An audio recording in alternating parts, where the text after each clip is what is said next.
Magandang umaga po ng Miyerkules sa inyong lahat. Midweek na nga at narito na ang lagay ng ating panahon ngayong August 14, 2024. Live tayo ngayon mula dito sa Pag-asa Weather Forecasting Center. Sa ating latest satellite images nga natin, wala tayong bagyo na binabantayan sa loob ng Philippine Area of Responsibility. Bagamat meron tayong bagyo sa labas, ito ang Severe Tropical Storm Ampil na halos 2,000 kilometro east-northeast extreme northern Luzon.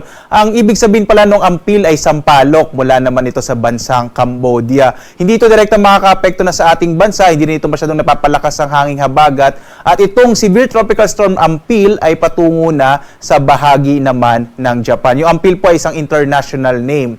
At sa ngayon nga, itong southwest monsoon ang nakaka-apekto partikular na sa may kanlurang bahagi ng northern and central Luzon. At ito magdadala ng maulap na kalangitan na may mas malaking tsansa ng mga pag-ulan, partikular na sa bahagi ng Ilocos Region at dito sa may area naman ng Batanes at Babuyan Islands. Inaasahan natin hanggang sa mga susunod na araw, hanggang Biyernes, posibleng makaka-apekto pa rin ang southwest monsoon, partikular na sa Ilocos Region at sa may extreme northern Luzon.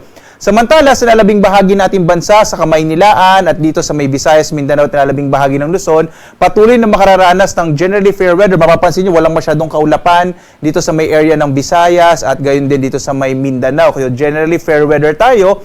Liban na lamang, posible pa rin yung mga early morning rain showers at gayon din sa hapon hanggang sa gabi na mga thunderstorms na posible po magtagal ng mga 1 hanggang 2 oras. So nakikita nga natin, basta pinakuling datos natin, medyo maliit din siya sa magkaroon tayo ng bagyo hanggang sa pagtatapos ng linggong ito. So expect lang natin mga localized thunderstorms sa hapon hanggang sa gabi. Kaya mainam, may dala pa rin tayong pananggalang sa ulan.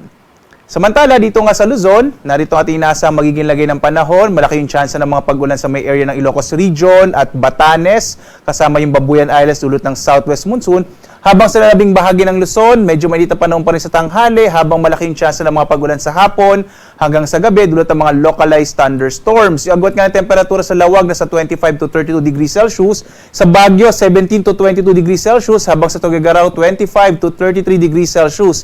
Sa Kamaynilaan, nasa 25 to 32 degrees Celsius. Para dun sa ating motorcade mamaya, para sa ating mga Olympians, posible naman yung mga localized thunderstorms pa rin lalo na sa hapon.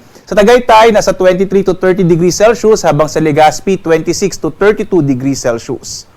Dito tayo sa Palawan, Visayas at Mindanao. Sa area naman ng Palawan, inaasahan din natin ang mga isolated rain showers and thunderstorms. Agwat ang temperatura sa Kalayaan Islands, 25 to 32 degrees Celsius. Sa Puerto Princesa naman, 25 to 32 degrees Celsius din ang agwat ng temperatura. Sa Kabisayaan, mga pulupulong pag-ulan, pagkilat pagkulog din yung mararanasan. Agwat ang temperatura sa Iloilo, 25 to 32. Sa Cebu, hanggang 33 degrees Celsius. Habang sa Tacloban, 26 to 32 degrees Celsius.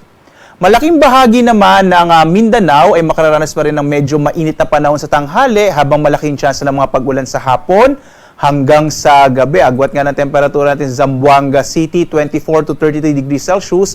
Sa Cagayan de Oro naman, 25 to 32 degrees Celsius. Habang sa area ng Davao, 25 to 33 degrees Celsius. Bagamat generally fair weather nga, no, pero posible pa rin yung mga isolated rain showers and thunderstorms sa hapon hanggang sa gabi.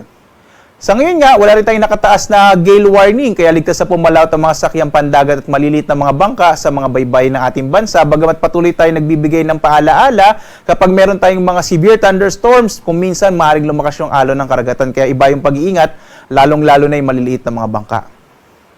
Ang araw naman natin, sisikat mamayang 5:42 na umaga at lulubog, ganap na 6:19 ng gabi.